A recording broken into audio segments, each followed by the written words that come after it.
What about the global? I mean, is it? Thanks for is bringing it it back. Yeah. Yeah. Is it difficult, or are there challenges to keeping in mind everything that you've just talked about and all those experiences, but getting that, maintaining your reputation in that global? Yeah, I think the global aspects of our business have actually been a huge opportunity for us. So a lot of the growth in our industry is happening in emerging markets. It also means that we don't have as much of the legacy that we're changing. So I talked a lot about what we're doing in communications is using the reputation to lay the groundwork for the transformation, the operational transformation that's happening at the company. In many markets, we are starting from a place with much less definition with what the company is about. And so we're able to leapfrog to the place that is very real for us. So when I look at the strength, we're one of the #1 brands in India in our space. You know, the strength and the benefit of the doubt that we get as a brand in China. Those are reflections of the fact that we don't have to redefine what expectations are, but that people are open to their experience with the brand today. I think the other piece is that, you know, Dell has embraced social media from the very beginning and really been open to the transparency that it pushed forward. And so there's lots of war stories to share of how we got there, but you know, we were one of the first companies to launch what we call Idea Storm, which was really crowdsourcing an invitation for our customers and other folks to say what would they like to see in our products, what are their experience with the brand, and what would their suggestions be. And you know, today the backlit keyboards that you get in a notebook as a result of some of those things, you know, there's lots of examples that we can have of how that embracing what's available in that transparency on a global basis has made a big difference for us. Mm-hmm. Well, talking about that transparency, looking at social media now, do you think that has made public relations, the whole public relations industry, more or less ethical? I mean, what are the challenges now with the social media?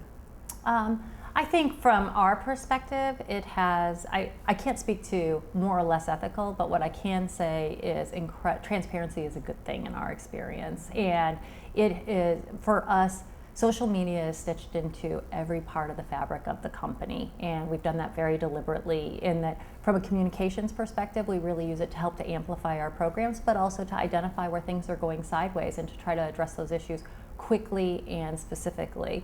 We have a very deep monitoring system in place it works hand in hand. In fact, it's co-located with the customer service staff that are addressing customer issues that are raised through social media. And then in addition, we also have sort of, you know, loose councils of folks all around the company. We have more than 8,000 people who've been trained in our social media practices in terms of employees. About half of those are certified to actually represent the company as a spokesperson, and we engage them as advocates to work with our influencers. We really have asked our employees to be out there and help represent us through social media. Mm-hmm. Okay. How do you think that this technology, the all new media, will influence public relations in years to come? Where do you think it's going to take us?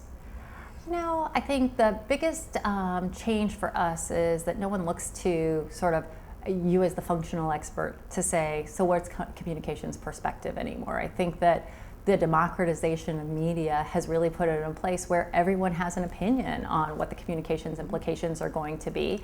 And you really have to earn your voice at the table based on your knowledge of the business, how you can contribute to the issues at hand, and your willingness and ability to collaborate and to build advocates. So what I see in a company like Dell, where it's fast moving, highly entrepreneurial, driven by results, more than ever, the ability to collaborate and to have a shared set of allies on a single point of view, and that influence is incredibly important to our folks. And you earn that by being able to toggle between strategy and execution all day, every day.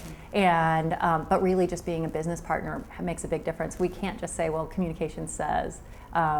Everybody has an opinion at this point, for sure, on that. Okay.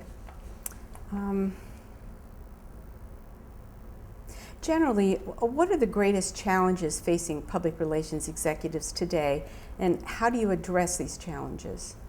I think for us at Dell, it's really about focus. There are so many opportunities. so many possibilities and so many threats on a daily basis that really figuring out where we can have the biggest impact on the business and channeling our resources against those activities that's the biggest challenge for us. I think that, you know, what we've seen is just the proliferation of opportunities, and, you know, there's traditional media, there's online media, there's going directly to your customers, there's being able to create your own media channels and to really think about influencers in new and different and much more direct ways to, you know, one of the things that's really clear is our leaders have seen the power of communications with their employees. Figuring out how you do that in an organization of the size and scale of Dell, and to do it in a way that's still efficient and focused and can be really driven against to very specific results, because we're a data-driven organization first and foremost, all comes back to focus. And you have to keep enough room to experiment and learn along the way, but to make sure that we're focused on the right things. That's the hardest thing that we focus on. Okay.